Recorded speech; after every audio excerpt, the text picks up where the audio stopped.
이혜민 의원님 질의하십시오.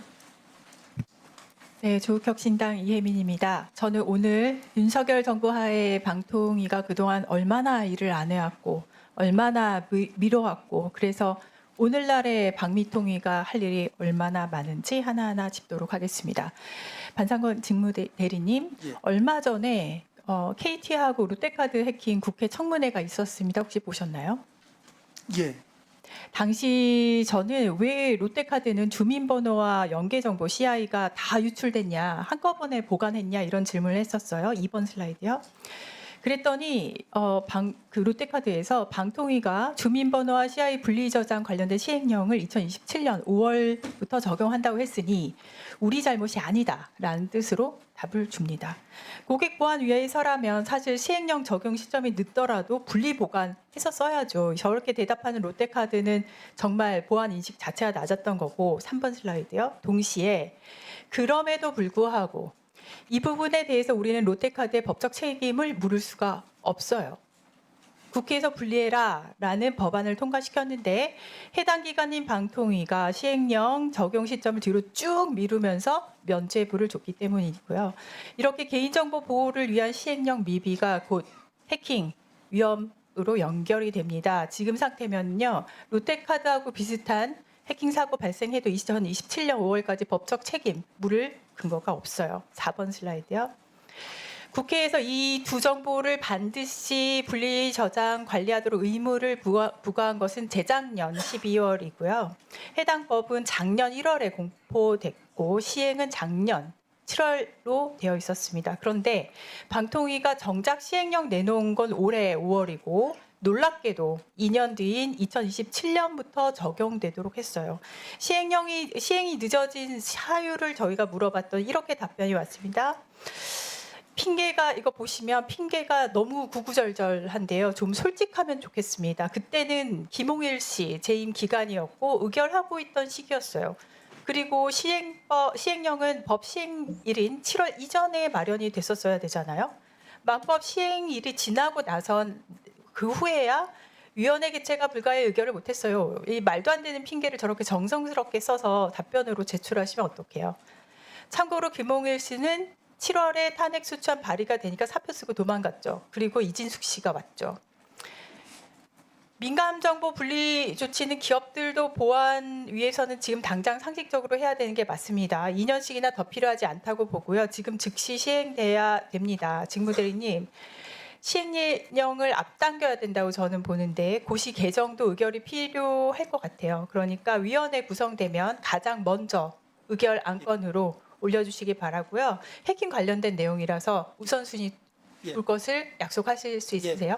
네. 최대한 이거 말고도 이진숙 씨 포함해서 윤석열 정부의 방통위가 버려둔 일들 중에는 국민의 일상과 밀접하게 연관된 안건들이 많이 있습니다. 방미통위 위원 구성되는 즉시 신속한 의결이 필요한 상황이고 사실 진짜 이 일들이 중요했었다면 이진숙 씨는 위원장으로 있던 초기 딱 이틀 일했던 그때 처리할 수 있는 것도 많았더라고요. 그때 여기 앉아 계신 코바코 사장 임명 비롯해서 정권에 만든 사람들 내리꽂는 일만 했었죠.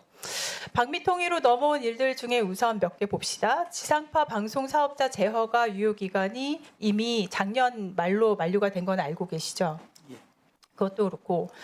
그래서 이제 지금 현재는 어떻게 보면 무허가 상태로 방송을 이어가고 있고 국회에서 어렵게 바로잡은 수신료 관련 후속 시행령 개정, 단말기 유통법 폐지에 따른 시행령 고시 개정, 그리고 스팸 방지를 위해 도입된 대량 문자 정송 자격 인증제 시행을 위한 후속 고시 개정은 빨리 추진이 돼야 된다는 거 말씀을 드리고요. 꼭 챙겨주시기 바랍니다. 그리고 이번에 과기정통부에서 이관되는 유료 방송 사업자 부분 지금 개점 휴업 상태인데 6번 슬라이드요. 직무대리님, 이들 사업자들 무허가 상태로 방치하지 말고 생각을 하고 빨리 행동할 수 있는 준비를 미리 해놓으셔야 될 것 같아요. 그리고 이렇게 넘어오신 강도성 방송미디어진흥국장님, 네, 과기정통부에서 방송진흥 정책을 담당하던 분들이 방미통위로 함께 오셔서 저는 다행이라고 생각을 합니다만 업무 혼란은 불가피한 것 같아요. 아까 의원님들도 지적을 하셨는데, 그래서 향후 입법 상황까지 고려해서 업무 공백이나 지연 발생하지 않도록 부처 변동으로 인한 인수인계 철저히 해서 새롭게 출범하는 방미통이 최대한 매끄럽게 시작되기를 부탁을 드리려고 오셨습니다. 네, 그렇게 하겠습니다. 들어가셔도 좋습니다. 시간 코바코 사장님, 저기 네. 인사말도 읽어봤어요. 그래서 인사말의 맨 마지막에 여러 위원님들의 많은 관심과 고견을 부탁한다고 쓰셨어요. 고견을 잘 받기를 바랍니다. 그리고 또 인사말에 뭐라고 쓰셨냐면 읽어볼게요. 코바코는 국내 유일의 공영 미디어 랩으로서 방송의 공공성, 공익성, 다양성 수호라는 핵심 가치 실현을 위해 최선을 다하고 있습니다. 최선을 다해서 뭘 했는지 좀 봅시다. 11번 슬라이드요. 경영 실적 평가 2022년 C등급, 작년에 D등급으로 매년 낙제점을 받고 있어요. 최선을 다하셨다면서요. 올해는 몇 등급 예상하십니까? 올해는 뭐 더 상향되게 몇 등급 예상하십니까? 저희들이 그 기재부 평가를 받기 때문에 그러니까 예상한 상향 안 되면 어떻게 하실 거예요? 참고로 그 지상파 방송사 광고 판매를 대행하는 코바코 매출은 계속해서 줄어요. 동시에 일이 줄고 있습니다. 지상파 방송사의 시청률과 연결되니까 맞는 흐름이에요. 매출 반토막이 났는데 놀랍게도 인원은 거의 그대로 유지 중이에요. 그러다 보니 최근 3년간 계속해서 적자 릴레이입니다. 2007년 공공기관 1위였던 평균 연봉 올해 9,026만 원이네요. 아직도 직장인 평균 연봉 2배도 넘는 수준입니다. 공사가 할 일은 점점 줄어드는데 최선을 다해서 철법통을 최선을 다해서 유지하고 계시는 것 같아요. 경영 개선이 있어야 되는데 국감 준비하면서 보니까 민영선 사장님은 그 행보가 다른 공사 사장님들이 보통 하시는 경영 개선하는 거리가 멀어요. 최선을 다해서 뭘 했는지 좀 보죠. 사장 취임 직후에는 유튜브 방송 통해서 이렇게 말씀을 하셨습니다. 코바코는 윤석열 정부, 윤석열 대통령의 엄청난 성과가 제대로 홍보되고 있는지와 관련해 TV, 라디오, 인터넷 매체를 통해 디지털 시대에 잘 되고 있는지를 보는, 그걸 관찰하는 다른 사업도 많지만 그런 걸 하는 곳이라고 발언을 하셨습니다. 코바코가 뭘 하는지도 모르고 들어오셨으니까 조직이 이렇게 망가지는구나 싶고요. 그러면 지금 윤석열 씨는 그렇게 엄청난 그 성과 제대로 홍보해야 되는 윤석열 씨는 파면됐잖아요. 그리고 이제 정권이 새롭게 출발했잖아요.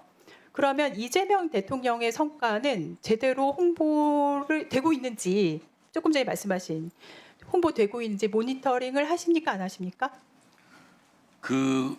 정부의 국정 홍보에 관해서는 지금 정부에 국정홍보처라는 기구가 없지 않습니까? 네. 그리고 문화체육관광부에 국민소통실에 포인트 좀 1년에 잡아서 600억, 얘기하시고. 600억 예산을 가지고 국정홍보를 담당하고 코바코는 있어요. 윤석열 정부, 그래서 윤석열 저희 대통령의 코바코가- 엄청난 성과. 저희 코바코가 그래서 이재명 대통령의 성과는 제대로 홍보하고 있어요. 그거 되고 이제 모니터링 해요, 안 해요? 아니, 그것만 저희 물어보잖아요. 코바코가 그래서 네. 회의를 하기를 네. 우리가 공익 사업하는 이 공익 광고 부분을 좀 더 확대해서 재원 마련을 하고 이렇게 해서 어느 정부든지 간에 그 정부가 추진하는 정책을 공문서답을 정책 하셔서 수용도를 그만하시는 게 높이는 좋을 것 그런 일을 같습니다. 하자라고 결의를 하고 그리고 그런 측면의 일환으로 하시죠. 정부 광고의 독점 해소 방안 그리고 자체 신사업 시간이 남아서 지금 가만히 있는데요. 지금 동문서답이라서 별로 들을 이유가 없을 것 같습니다.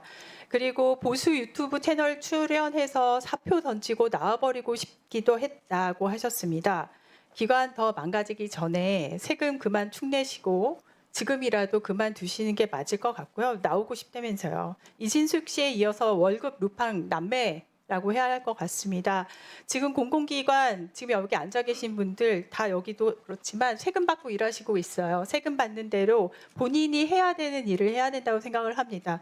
코바코 사장님은 지난번에도 그렇지만 본인이 무슨 일을 하시는지 본인이 맡은 일에 대해서 어떤 일을 해야 되는지 이해도가 굉장히 모자라는 것 같아요. 그렇기 때문에 이런 말씀을 드렸고요. 박미통위는 관리 감독의 책임이 있습니다. 코바코가 제대로 본연의 업무를 수행할 수 있도록 많은 관심 그리고 여러 질책 다 해주시기 바랍니다. 이상입니다. 예, 저희 오전에는 이준석 위원님까지 질의